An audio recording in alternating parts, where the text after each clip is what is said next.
Coming up, flying the Appalachian Trail sure beats walking. Plane versus bird, fixing the damage. A new airplane. And a whole new safety report. AOPA Live this week begins right after this. Lightspeed Zulu 3, the most preferred, most awarded headset in general aviation. With decades of providing unsurpassed value and unsurpassed functionality, pilots all over the world love flying with Zulu 3.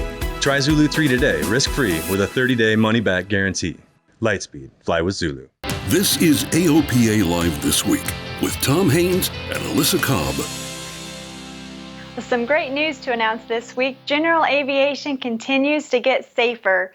How do we know? The AOPA Air Safety Institute's annual NAW report. That's right. The NAW report has been the definitive report on general aviation safety for nearly 3 decades, looking at accident stats from every angle and showing where to strive for improvements. And now, the NAW report is even more useful. We've done a lot of work behind the scenes to update the technology and modernize the way we release the report. So now the data behind the report will be available to people on a 30-day rolling cycle. That's right. The safety data is now as current as it can be. Before, the NAW report actually covered data from 2 years earlier because of the time it takes the NTSB to process the stats. And the new online format makes it easy to find exactly what you want to know for this year or going back years. And now, as we mentioned, the good news is that GA is safer than it's ever been. The latest data is kind of tracking what we've seen for the last several years. So we've seen a continued reduction in terms of the accident rate for the latest years that we have the full report. And that's good news. While there's been a slight uptick in the number of fatal accidents, the fatal accident rate continues to decline. That means that while people are flying more, the number of accidents per 100,000 hours flown is going down.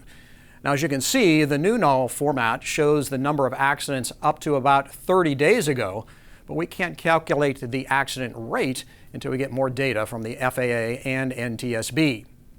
So, Alyssa, I think that being able to get near real-time data will help the Air Safety Institute and other safety educators to see problems developing and react more quickly than ever before. Yeah, that's right, Tom. And the interface is really simple and easy to use. I like being able to easily compare subcategories over multiple years. Now, sadly, one of the things we can see by doing that is that the majority of accidents are still due to pilot error. That's still where the overwhelming cause lies. And that's the good and the bad. You know, the bad is we'd like to see where we eliminate that part of our accidents. The good news is it still means we're flying very reliable equipment and the airplanes are holding up, and it's unusual for an airplane or a system to fail to cause a fatal accident. Well, unfortunately, one thing pilots keep doing is running out of gas. 56 accidents in 2018, and that's down a little from some years past. It just doesn't seem to be a reason for running out of fuel. And I can tell you from the insurance standpoint, we've done a lot of work with underwriters lately and trying to understand, where they're coming from. In their eyes, that's the unforgivable sin. You run an airplane out of fuel, and you're going to find a really tough time to find insurance after that. Well, and Tom, as a flight instructor, I was glad to see that there really are few accidents when an instructor is on board. And, I think it goes to show the safety culture that's ingrained into flight instructors and that flight instructors are teaching their students, and also the level of professionalism that instructors operate at. Yeah, no, that is very rewarding to see how safe it is when you fly with an instructor and that students are being kept safe by their flight instructors and keeping them out of danger. Richard does have one bit of advice on how we all can become safer pilots. The thing we can do is go fly and be as proficient as possible in whatever platform you're flying. That's the key to safety. So what the heck is happening at Boeing? The iconic Seattle company moved its world headquarters to Chicago about a decade ago. And now the Seattle Times is reporting that Boeing is looking at selling its big commercial airplanes headquarters in Renton, south of Seattle. Boeing reportedly is looking to cut costs and take advantage of the new reality that many people can work from home.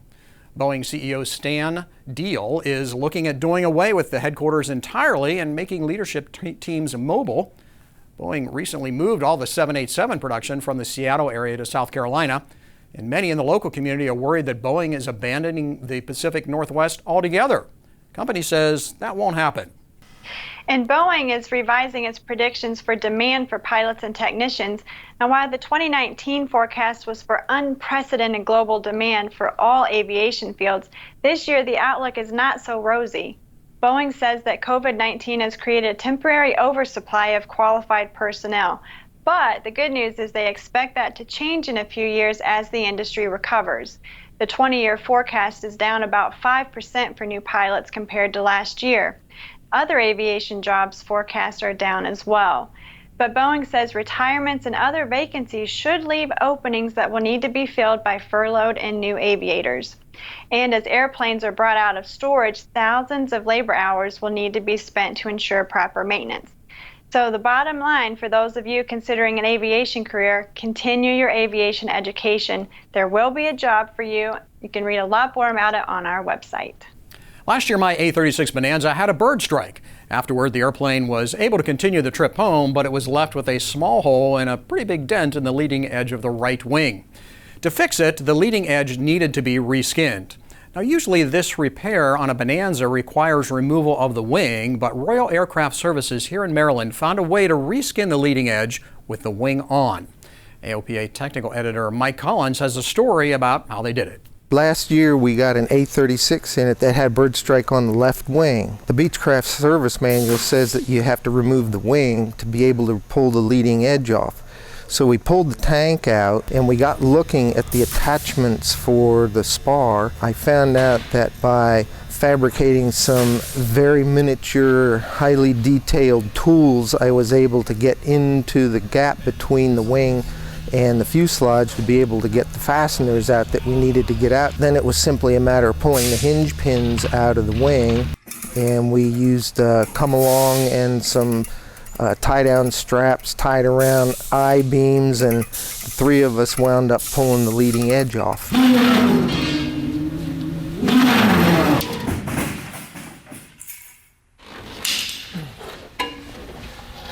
It was a simple matter after that of just drilling the skin off and having Dave put the new skin on. You may not want to choose a factory skin, however. There's a couple different reasons that we like to use our fabricated skins. When you get a factory skin, there's two problems with it. Sometimes they'll either come piloted. In that case, the holes usually never line up with existing structure. And if you can manage to find one that's not piloted, they're all cut differently, and there's so many more steps involved with a factory skin. But if we use our own fabricated skin, we do all those steps in one motion. We just flatten out the old skin, match drill the whole thing as a flat layout, do all the dimpling and countersinking on the bench, make the radius the way we want to, and trim it the way we want to, and then it's just on the airplane and rivet it. Okay. Good. Okay. Takes easily double the time to use a factory skin as opposed to a fabricated skin. This is the third A36, and we also did a Baron. Okay. We figured it would probably save about $20,000 because to pull the wing off, you have to pull all the control cables out and pull the landing gear out and have to make cradles to hold the fuselage and the wing. Mike Collins, AOPA Live.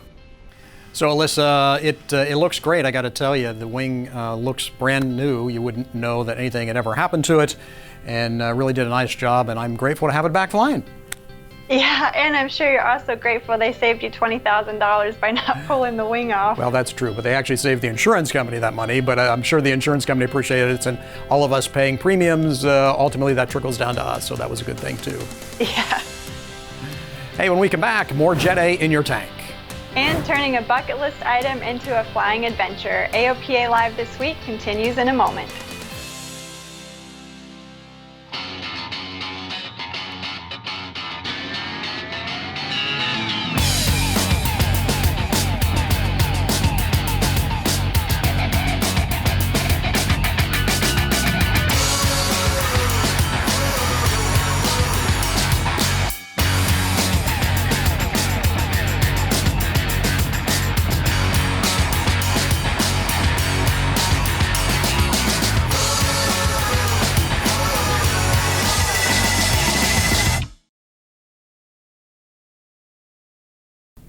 Welcome back. There's a new aviation company out there. It's called Eve.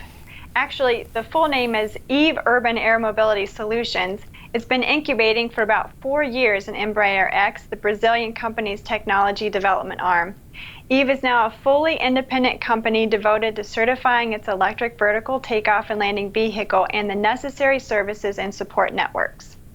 Well, soon it's going to be Aloha for Ampair's hybrid electric aircraft. The prototype electric EEL, that's EEL, is on its way to Hawaii for testing by Mokulele Airlines. The island hopping service currently flies Cessna Caravans. The electric EEL is a converted Cessna 337. Now, last week the aircraft flew what it says is the longest flight to date for any commercially relevant aircraft employing electric propulsion. There's a fair number of qualifiers in that claim. The flight was from Camarillo Airport near Los Angeles to Hayward Executive across the bay from San Francisco. Ampair says that shows that electric aircraft can be flying normal cross-country flights sometime in the near future. The hybrid EEL uses about 30% less fuel than a conventional 337. Meanwhile, there's an effort to close an Hawaiian airport, historic Dillingham Airfield on Oahu. The former Army airfield has been leased to the Hawaii Department of Transportation and has developed into a vibrant GA airport that supports some 130 jobs and injects $12 million a year into the local economy. That was before COVID-19. Now the Hawaii DOT plans to end the lease in June 2021. AOPA and others are working hard to convince state officials of the airport's value to the community. You can read more on our websites. And this week, Tecnam announced European certification of the diesel engine P2010 TDI. FAA certification usually follows the EASA approval. This adds Jet A fuel to the options of avgas and MOGAS engines already certificated on that aircraft. The metal and composite airframe seats 4 and has a maximum of 136 knot cruise with a Continental CD170 diesel engine. Burns less than 7 gallons per hour at 75% power. Well, Women in Aviation International is offering thousands of dollars in scholarships to its members. The education can be used to get a commercial helicopter pilot certificate, aviation maintenance technician training, aerospace engineering, and much more. Now, the deadline application is November 1st. More information is available on the Women in Aviation website. Well, one of America's great treasures is the Appalachian Trail. It runs 2,100 miles from Georgia to Maine and is a bucket list hike for many outdoor-minded folk. It sure is. And we're fortunate to have it run right through our neck of the woods here in Maryland. And that got a pair of AOPA co-workers thinking about an epic flight over the trail.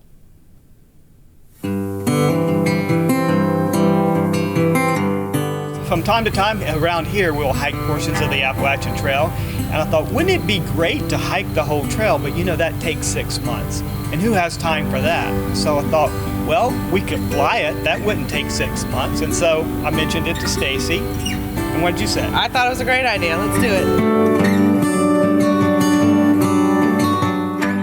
I'm a low-level, inexperienced private pilot, and Keith being an experienced CFI with gajillion hours of all kinds of aircraft, the perspective on who's going to fly where, how, what, and what, you know, I can learn as a new pilot, as well as how to enjoy what we're going to see. Walking it and flying it is not the same thing, and we don't want to buzz the trail for 1,000 miles. And so, what are we going to do? So we decided just to. It's that part of the country. It's the Appalachian Mountains, and we're going to fly down the Appalachian Mountains and stop at interesting points along the way, and where we can get on the trail and relate it to the trail, the interesting points along the Appalachian Trail.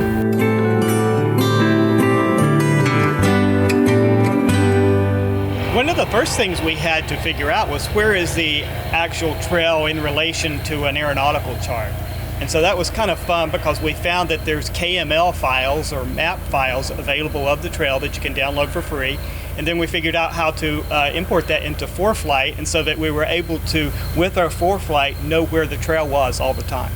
We went on Appalachian Trail guides and found some of the points that hikers want to go to, things like Klingman's Dome, where it's, that's the highest point of the Appalachian Trail. So we wanted to make sure we were able to see it, get there.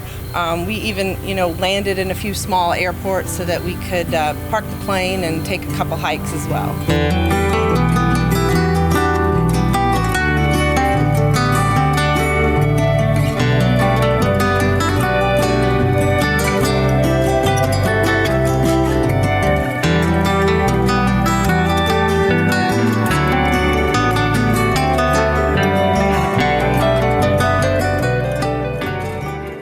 it's something that you need to take seriously. And so if you're going to fly anywhere near close to the mountains, and some of those airports require you to do so, I would say be sure and get the training that you need to be comfortable in that sort of environment with the terrain, and always know where the terrain is. We're very fortunate in that the airplane that we're flying has a Garmin G3X, and it has the terrain feature in there, so we could tell where the peaks were and be able to navigate around them safely.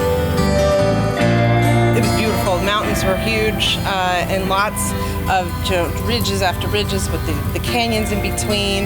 And of course we chose October so that we could get the fall colors to be the best. You can read more about Stacy and Keith's flight in an upcoming edition of AOPA Pilot Magazine. They took hundreds of photos along the way, and we look forward to sharing more of this beautiful flight with you. So listen, I've got to tell you, I've been out hiking and biking quite a bit this fall, and the leaves really are spectacular. 2020 may not have a lot going for it, but one thing is the foliage is particularly good in this part of the world at least, so I hope you get a chance to go out and enjoy it. Yeah, the fall leaves have been absolutely beautiful. I haven't been over the Appalachians yet, but it's typically a fall ritual in my family to fly toward Elkins, West Virginia, right, and go to some of the heart of the Appalachians there in West Virginia. Yeah, it's been great. Well, hey, that's our show. Thanks for being a part of it. If you'd be so kind as to click like and subscribe on the YouTube, we'd much appreciate that. Yep, and send us your thoughts to the address on your screen. We'll leave you this week with some fall color captured by viewer Kevin Murphy in a flight over Tennessee, and from our own Paul Harrop on a flight from Massachusetts to Maryland. We'll see you next week.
Purchasing your own aircraft is an exciting experience. AOPA Finance simplifies the process, saving you money with lower interest rates and hassle-free loans, so you get into your new aircraft sooner. AOPA Finance, the right approach to buying an aircraft.